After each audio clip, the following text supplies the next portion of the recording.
今集同你繼續我哋喺日本門司港嘅行程。上一集同你睇過我喺日本門司港住嘅乜嘢酒店啦，呢一集同你睇下我啱啱到埗門司港頭嗰早午晚三餐食啲乜嘢。不如先講少少關於門司港嘅背景先啦。其實門司港呢，喺日本福岡縣北九州市最北端嘅一個港口嚟嘅。喺30年代呢，呢個位置係非常之繁忙嘅港口嚟嘅，好多外國嘅商船呢、遊船呢都會嚟呢度停泊嘅。咁所以呢一個地區當時呢係非常之西化，亦都保留咗好多西方文化剩餘落嚟嘅建築啦、文化啦。係當時日本明治至到大正時期，同橫濱啦、神戶啦並列為日本3大港口之一嘅，非常之繁華嘅。但係因為戰爭嘅洗禮呢，呢個咁繁盛嘅港口呢，終於到咗衰落嘅地步。但係呢個市政府都好聰明嚇，將門司港成功轉型為門司港懷舊區，即係叫做 Mojiko Retro 啊，將好多保留落嚟嘅西洋歷史建築啦，同埋現代嘅設施完美咁融合，成個地區呢，非常之浪漫，好有異國復古風情嘅。如果大家真係有興趣嚟嘅呢，睇翻我上一集啦，好簡單，其實由福岡國際機場呢，有部400 yen 嘅巴士就會載你去到博多火車站，由博多站買火車飛呢，大概46分鐘就會去到小倉站，再轉一程好懷舊嘅鐵路呢，就會嚟到門司港站噶啦。上一集講漏咗啊，由博多火車站嚟到小倉站呢條鐵路呢，叫做 Limited Express 啦，其實有個英文名好易記嘅，叫做 JR Sonic 啊。但係如果你想揀最平嘅方法呢，就搭普通席嘅座位啦。上次我哋搭一啲指定席就貴好多嘅，原來普通席嘅座位呢，1500 yen 就有交易啦，但係會長時間少少，個半鐘頭到啦。言歸正傳，今日講返我嚟到門司港頭嗰3餐食啲乜呢？通常呢就會由早餐開始介紹嘅，咁但係今集呢，我就會由晚餐開始介紹啦。點解呢？因為上集講過啦，我嚟到門司港呢個酒店 check in 嘅時候呢，已經係挨晚6點幾啦。再上埋佢哋頂樓嗰個 lounge， 一路飲住啲 sparkling wine， 一路睇日落，好快脆呢，就已經夜晚8點鐘啦。諗住出街揾嘢食啦，誰不知落到街呢，大部分嘅餐廳都已經關門啦，唯獨呢，俾我哋揾到呢一間 Craft Beer Hall Mojiko。門口呢已經有2張 poster 好吸引啦，其中一張呢就係 Mojiko 好出名嘅呢度製造嘅啤酒。入到去嘅時候呢，真係好少人喎，得返一台咋，大部分人呢都食完走咗啦，所以門司港呢真係要早啲食晚飯。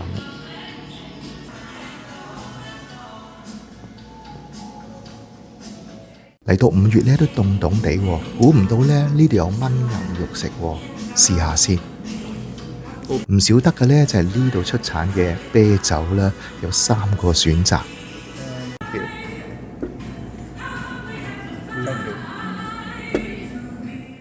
我朋友呢就叫咗呢一碟香腸配薯仔，我呢就叫咗呢一碟炆牛肉，真係幾好食㗎。啲牛肉呢炆得好腍。唔少得嘅，嘆翻杯啤酒先啦。臨尾呢，整多個甜品，呢個甜品相當大份，所以呢2個人分。呢間餐廳除咗嘢食好食、服務態度好、有禮貌、環境唔錯之外，最重要嘅呢，有個男神靚仔嘅侍應喎，佢啲英文都唔錯㗎。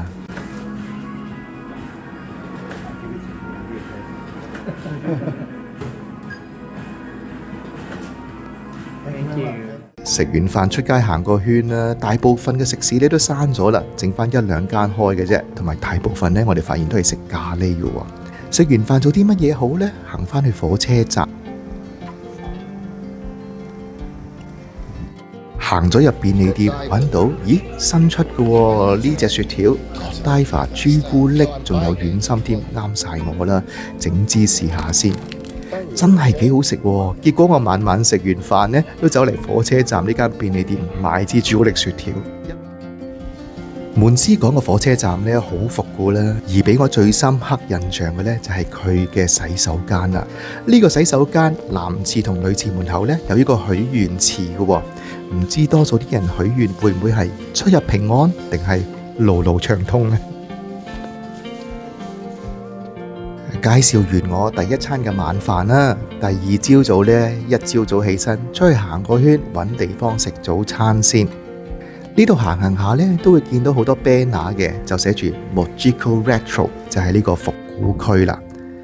都有幾多景點嘅，遲啲慢慢介紹俾大家。門司港朝早俾我感覺呢，好聽啲講就係寧靜，如果負面啲講呢，就係冷清。喺門司港第一個早上俾我嘅感覺呢，就係一個非常之唔日本，但係裏邊又有日本文化嘅地方，令我諗起以前香港殖民地時代啊。當時香港表面上好西化，但係其實內裏呢都好多中國文化存在嘅。門司港呢就係咁嘅情況啦，但係佢又唔係一個殖民地喎，都好多地方俾遊客打卡影相嘅，中意就懟個頭入去影幅相啦。我覺得呢度週末假期應該係幾多人嘅，果然冇估錯到，真係有啲嘢 set up 緊，話唔定過2日週末呢，真係有個市集喺度，埋去拜一拜先。哇，到時都應該幾多人啦！由酒店出咗嚟行咗咁耐呢，終於揾到一間嘅咖啡室可以食下早餐啦。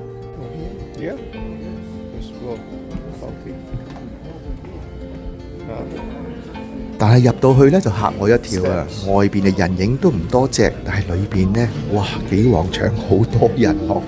終於揾到個位，我發覺呢個位好特別，陣間同你解釋。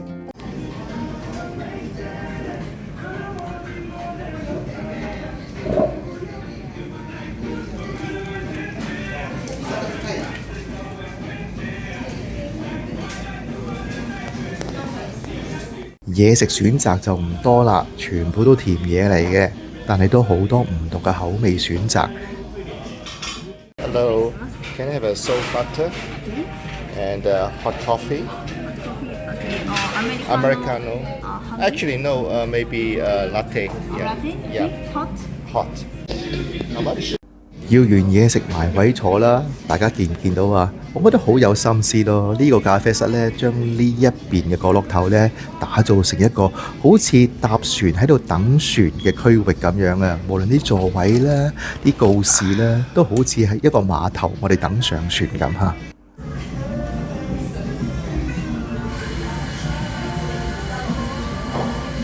呢一條蕉似乎對好多太太都好吸引喎，個個爭住同佢打卡影相。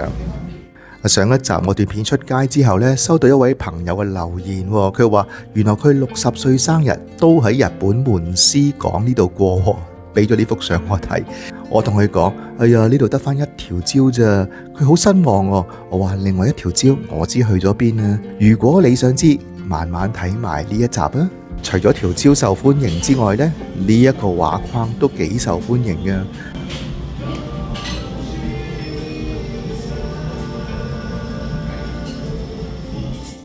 好啦，食早餐啦！呢份早餐呢，我結果日日都食嘅。嗰撇忌廉呢係要加錢嘅。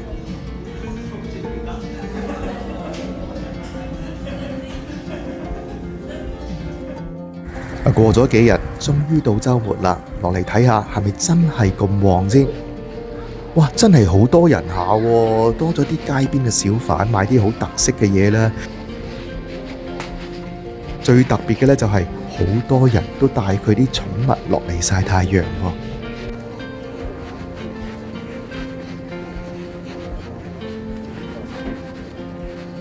入去食早餐之前呢，俾我 𥄫 到，咦，對面嗰啲市集呢，真係好多人下喎，但係我怕多人呢，冇埋去睇啊。埋到呢個位置呢，呢度有啲觀光船嘅。如果你一家大細好多人呢，其實都幾划算嘅，但係我哋就冇幫襯到啦。呢一件吹氣嘅東西呢，早2日都唔見嘅，咁快就整好咯喎！日本人啲效率真係高下。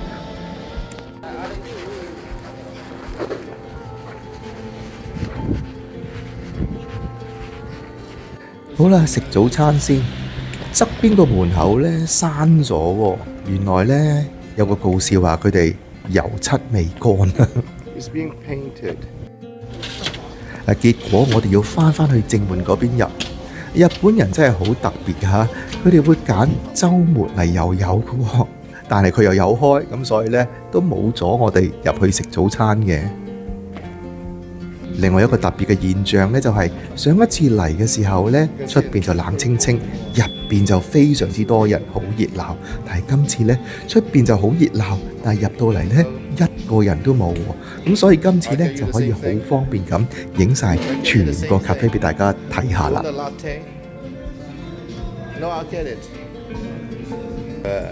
For here? Yeah, for here. Okay. Salty butter. One. Yeah. Adding fresh cream Okay. and a hot latte. For latte. Yeah. And you? Same thing? Scared. It's okay.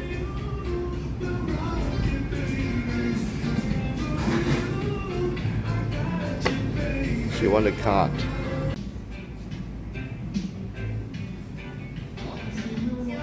原來呢邊嘅角落頭呢都好多精品嘅紀念品賣嘅喎，有 T-shirt 啦，有啲精品啦。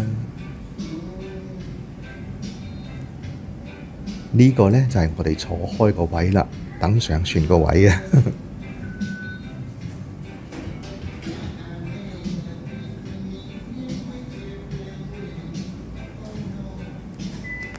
門口隔離呢有個日曆喎，呢個日曆呢，你識唔識睇今日幾月幾號同星期幾啊？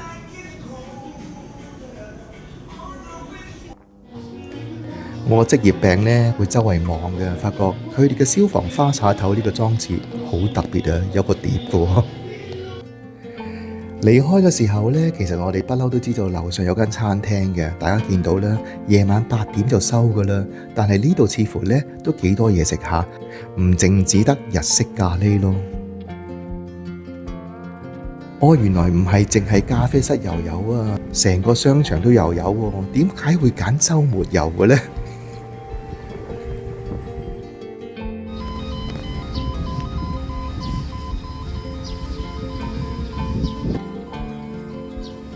睇完晚餐同早餐啦，睇埋我哋晏仔食啲乜啦。今餐呢，就係我哋第一餐，是日本門司港最出名嘅日式咖喱。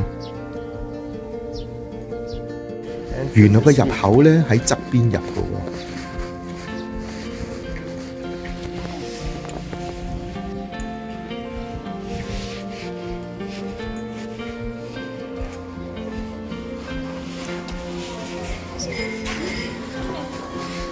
入到嚟呢都幾舒服，本來個侍應呢想我哋坐呢啲單邊嘅座位啊，但係我哋覺得都冇乜人，我哋話可唔可以坐窗口位啊？佢好好啊，佢話冇問題。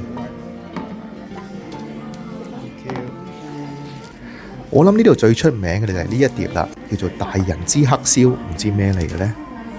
好多定食下，全部呢都係咖喱喎。有1265啦、1397啦、1430啦，啲價錢咁撩楞嘅，同埋睇完3個餐牌之後，發覺咦，點解每一版都差唔多嘅？原來3版呢係同一樣嘢，不過係唔同語言嘅餐牌咁解啫。要嘢食呢，就要撳呢隻蛋，幾得意嚇。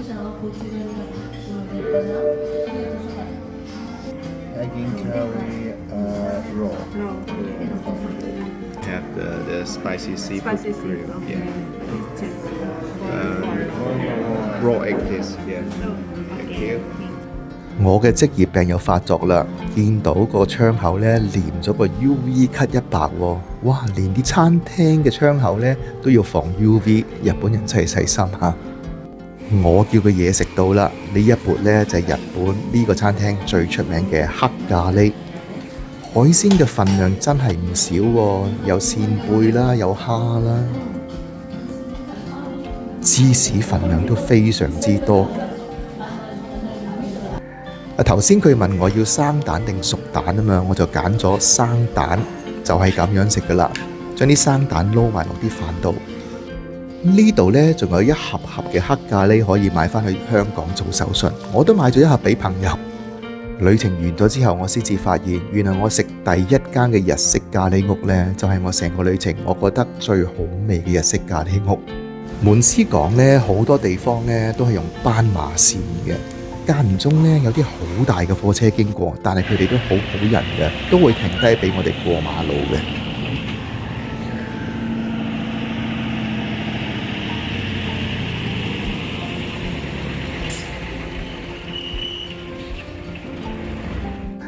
見到呢兩部咧地盤用嗰啲大車呢，我覺得咦，點解咁乾淨嘅呢？日本地盤係咪真係咁乾淨呢？我覺得呢，可能係新嘅，可能佢哋係送貨，唔係地盤車嚟嘅，可能未用過嘅。但係望落去呢，俾我感覺呢，令我諗起變形金剛啊 ！Transformer 應該諗下用呢啲地盤車整一隻變形金剛喎。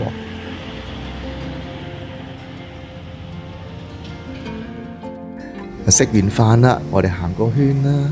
今日呢係母親節啊，咁所以呢，呢個角落頭嘅花檔呢，擺咗好多花，我嚟買俾媽媽嘅。呢一條呢，就係門司港嘅步行街啦。一般嚟講呢，日本嘅步行街大家都去過唔少噶啦，係非常之多人熱鬧嘅。呢一條嘅步行街呢，係我見咁多條日本步行街最寧靜、最舒服嘅一條步行街。裏邊呢，亦都好似時光倒流70年咁。呢啲文具鋪啊、賣玩具嘅地方呢，令我諗起細個喺屋村嗰啲士多啊。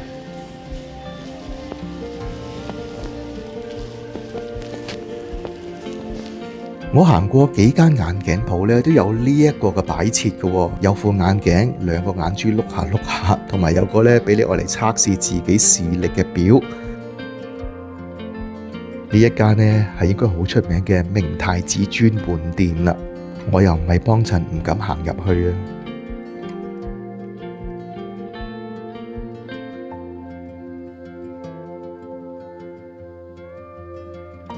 另一間百貨。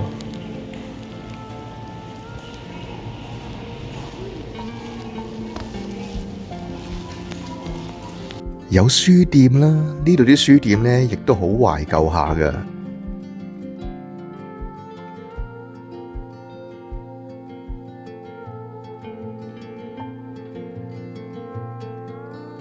呢一間就比較特別啦，吸引我哋地方呢就係好似一啲新鮮出爐嘅蛋糕同麵包咁，入去買兩個試下先。我哋就買咗2個返酒店啦，我就冇食到啊！我問我朋友好唔好食呢？佢話一般咯。頭先咪同你講有個朋友話佢60歲生日嘅時候嚟個門司港喺海邊影咗呢一幅相，有2條蕉噶嘛。我咪話依家得返1條蕉嘅，咁另外1條蕉去咗邊呢？咁另外1條蕉呢，就搬咗嚟呢一度。呢度都有間 coffee shop 喎。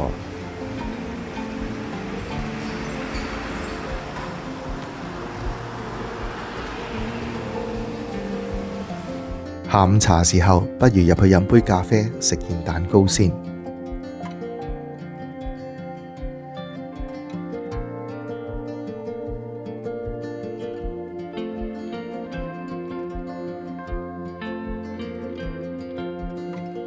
入到嚟嘅時候呢，比較焗同熱啊，所以收尾我哋都係選擇返出去出邊坐。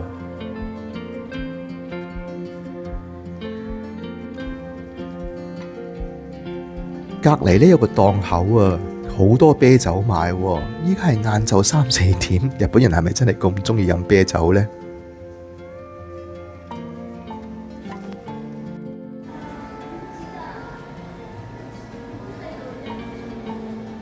呢條步行街呢，好多地方都好懷舊嘅，例如呢一張 poster 啦。呢張 poster 咧應該係一套舞台劇或者電視劇，因為我喺好多地方咧都見到宣傳緊呢一套劇嘅喎。條香蕉指住嘅咧就係呢一個鋪頭啦。哇！我冇睇錯係嘛？1888年創立嘅。Thank you。我哋嘅蛋糕到啦。哇！都好大份下喎，好彩我哋諗住2個人分啫。Okay，ありがとう。Honey。メープルシロップ。Oh, okay. Thank you.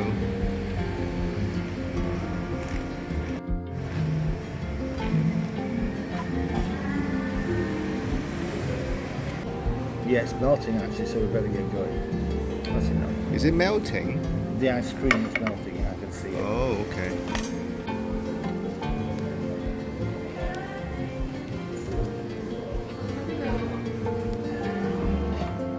食完下午茶，周圍行下啦。呢個告示我睇極都唔明，佢嘅意思係咪朝頭早11點到晚上10點先至可以帶細路仔喺度行呢？即係話11點之前唔可以帶細路仔喺度。另一件好懷舊嘅物件呢，就係呢一個電話亭啦，仲用得㗎。頭先咪話母親節嘅，呢一紮拐杖全部都女裝。再行遠少少呢，見到呢間叫萬隆嘅飯店喎，望落去呢，好殘舊下，因為櫥窗裏邊啲嘢呢封晒塵嘅，但係又放咗幾缽嘅盆栽同水喺度，裏邊有金魚嘅喎，即係有人喺度打理緊嘅啦。但係點解佢哋唔抹下封晒塵嘢食嗰啲 display model 呢？行過少少呢，有座好出名嘅叫做32樓。呢一座32樓呢，係以前呢個地方好繁盛嘅時候，喺30年代起嘅一個木嘅建築物嚟嘅。呢一種木嘅結構呢，喺日本嚟講已經剩翻好少噶啦。而令我覺得最特別嘅地方呢，就係呢一個角落頭。我覺得佢哋啲花崗石嘅砌法呢，呢一個工匠真係好有心思。我唔知佢點砌嘅呢，成個建築物係呢個角落頭有呢一種波浪形打斜鋪排嘅花崗岩嘅做法嘅啫喎。如果大家有租車呢，可以揸車上嚟，唔使好似我哋行得咁辛苦嘅。呢度有個停車場，隔離呢就係上一集我喺酒店窗口指俾大家睇，山上邊都有幾棟幾靚嘅住宅，呢一座就係其中之一啦。有個女住客啱啱行出嚟，都好友善同我哋打招呼喎。我嘅職業病又發作啦，佢哋有呢啲扶手喎，呢啲扶手呢應該係已經預先制定咗、設計咗呢，就任何角度、任何斜坡都可以用到呢一隻嘅扶手。我喺酒店窗口呢見到呢一座尖頂嘅建築物，我初初以為係教堂嚟嘅，依家行到埋嚟睇到呢，原來呢度係辦公室嚟嘅。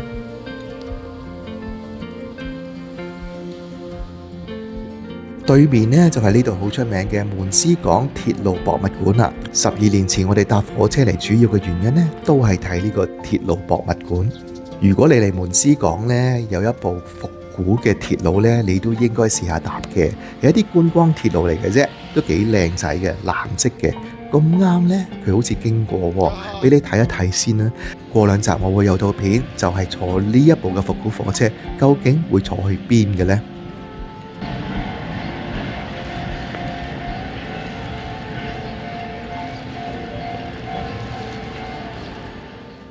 下一集呢，會同你睇下我喺日本門司港租車，然後揸車穿過呢一條嘅跨海大橋，叫做角洲大橋，去到對面嘅角洲睇睇嗰度嘅燈塔，同埋去一間餐廳食魚生飯。